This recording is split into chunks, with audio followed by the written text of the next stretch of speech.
akkam jirtu nagaaf ayyaanni waaqayyoo hunduma keessaniif haa baay'atu jechaa guyyaa har'aa kanaa taateewwan addunyaa kana irratti raawwatamutti jiran taateewwan yeroo xumuraa kan ta'an isiniif dhiyeessu jaallanna. Akkuma beekamu dacheen kun gaafa uumamte gaaddidduun abaarsaa kan irra hin buune turte. Har'a garuu oduun addunyaa kana keessaa dhaga'amutti jiru oduuwwan suukanneessaa fi yaaddoodhaan guutamanidha. Akkasumas dachee cubbuudhaa fi xuraa'ummaatti kuftee keessa jiraachuutti jirra. Jeequmsis hedduu kan itti baay'ate keessa ilmaan namaa guyyaadhaa gara guyyaatti jireenya isaaniidhaaf ooltoodhaaf bultoo isaanii gaggeeffachuutti jiru. Isaan kun maaliif ta'anii garamittis adeemutti jiru? Addunyaan kun cubbuudhaan guutamuu ishee maal nutti agarsiisa? Namoonni addunyaa kana keessa jiraachaa jirru xiyyeeffannoon keenya yeroo xumuraa kana maalirras ta'uu qaba? Baroota baay'ee kan lakkoofsee rakkoo mataa fi miila hin qabneetti aansee balbala xumuraa lafaa dura dhaabbachaa jirra. Balaa ibiddaa, lolaa, sochii lafaa, wal waraansaa fi dhiiga dhangalaasuun utuu walirraa hin citiin ariitiidhaan raawwatamuun murtoon waaqayyo dhugoomaa jiraachuu nutti agarsiisa. Mootummaa addunyaa irratti faca'anii jira. Yeroodhaa gara yerootti dachee kana irratti akka dhukkubaa kan babal'achaa jiru kana jedhamee ibsamuun kan hin danda'amne. Dhalli namaa murtii qajeelaa argachuudhaaf seeraan ala jiraachuutti jiru. Tokko to'annoo jalaa yoo ba'ee dachee kana boo'ichaadhaaf badii guddaan guutuun isaa beekamaadha. Karaa hafuura qulqulluu waa'ee baroota darbanii fakkiin isaa biyya lafaaf kan dhiyaate uummata baraarraatiif ariitiidhaan gara inni itti adeemu kallattii kan agarsiisudha.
Har'aa kana namoonni mataa isaanii kiristaana jedhanii of waaman dachee kana irratti biyyi lafaa durii cubbuu isheen ittiin baddee arras tokko jedhanii irra deebi'anii hojjechuutti jiru.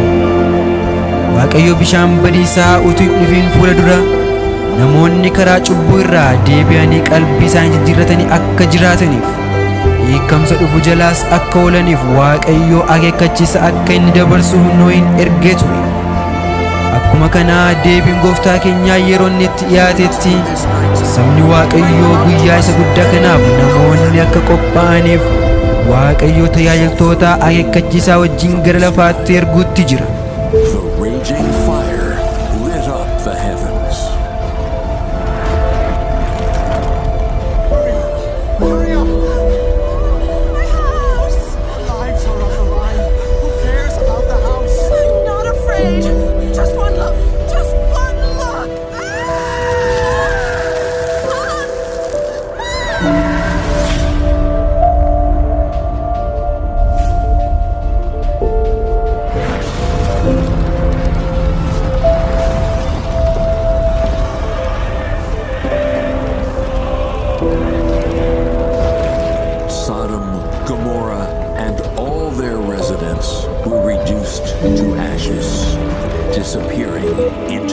wrath of God.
Yeroo xumuraa kana keessatti gorsa fayyisaa keenyaa dhaga'uun hundumaarra kan caalu ogummaa baay'ee barbaachisaadha. Kanaaf gorsa fayyisaa keenyaa dhageenye jireenya keenya Gooftaa wajjin wal simsiimnee jiraachuu akka dandeenyu Gooftaan ayyaana isaa hunduma keenyaaf haa baay'isu. Galatooma.